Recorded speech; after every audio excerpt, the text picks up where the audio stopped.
இந்த வீடியோவில் according to பற்றி பார்ப்போம். In this video we shall have a look at according to. according toங்கிறது ஒருவரின் பிரகாரம், அவருடைய அபிப்பிராயம்,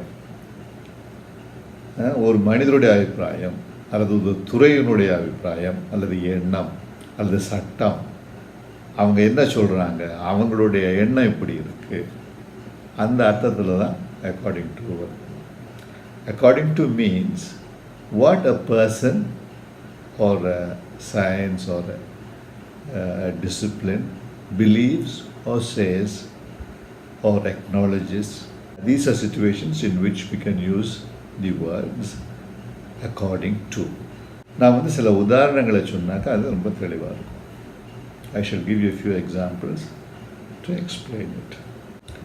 According to science, light travels in straight lines. விஞ்ஞானத்தின்படி ஒளிக்கதிர்கள் நேரான பாதையிலே செல்கின்றன. விஞ்ஞானத்தின் படி, அந்த படி தான் according to. அதிகமாக உபயோகப்படுத்தக்கூடிய ஒரு முறை இந்த according to இந்த தான். ஒருவருடைய அபிப்பிராயம் அல்லது ஒரு துறையினுடைய அபிப்பிராயம், ஒரு நம்பிக்கை, அதையெல்லாம் அவர்களின் படி. இப்போ according to atheists there is no God. நாத்திகர்களுடைய அபிப்பிராயப்படி கடவுள் இல்லை. அபிப்பிராயப்படி, அதுதான் according to. According to theists, God exists. ஆத்திகர்களுடைய அபிப்பிராயப்படி அல்லது நம்பிக்கைப்படி கடவுள் இருக்கிறார். அந்த படி, நம்பிக்கைப்படி, அதுதான் according to. அந்த according to-னுடைய இன்னும் 2 அர்த்தங்கள் இன்னொரு வீடியோவில் சொல்கிறேன். இதில் இன்னொரு சொற்றொடர் கூட விளக்கலாம் நினைக்கிறேன். அது அதிகமாக யூஸ் பண்ணக்கூடிய ஒரு சொற்றொடர். பலருக்கும் இது சந்தேகம் இருக்கிறதுக்கு வாய்ப்பு இருக்குது. இப்போ according to Keynes, we are all dead in the long run.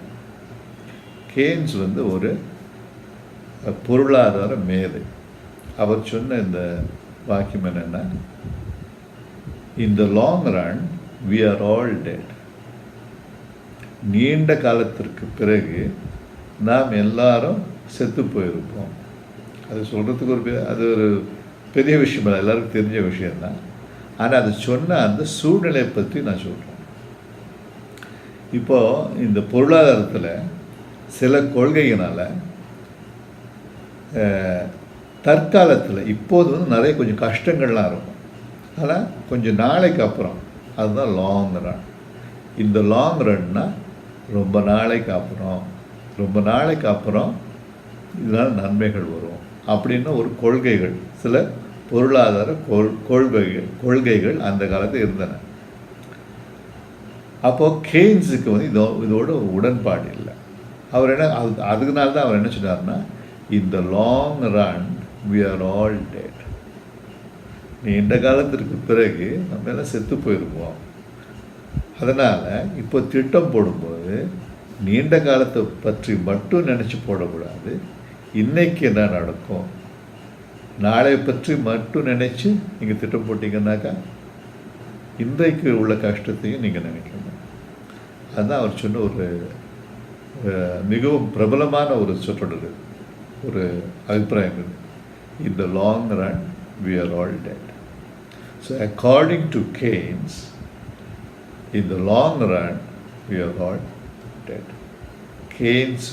Keynes-னுடைய அபிப்பிராயப்படி நீண்ட நாட்களுக்கு பிறகு நாம் எல்லோரும் இறந்து போயிருப்போம்.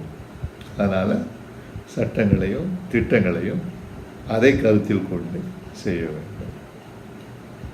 அப்போ இந்த லாங் ரன்னுக்கு இதுதான் இந்த அக்கார்டிங் டுக்கு அடிப்படையான ஒரு அர்த்தம். இதுதான் இப்படி தான் அதிகமாக உபயோகப்படுத்தப்படுது. மீதி 2 உள்ளதை நான் அடுத்த வீடியோவில் இப்போவே சொல்லிடுறேன்.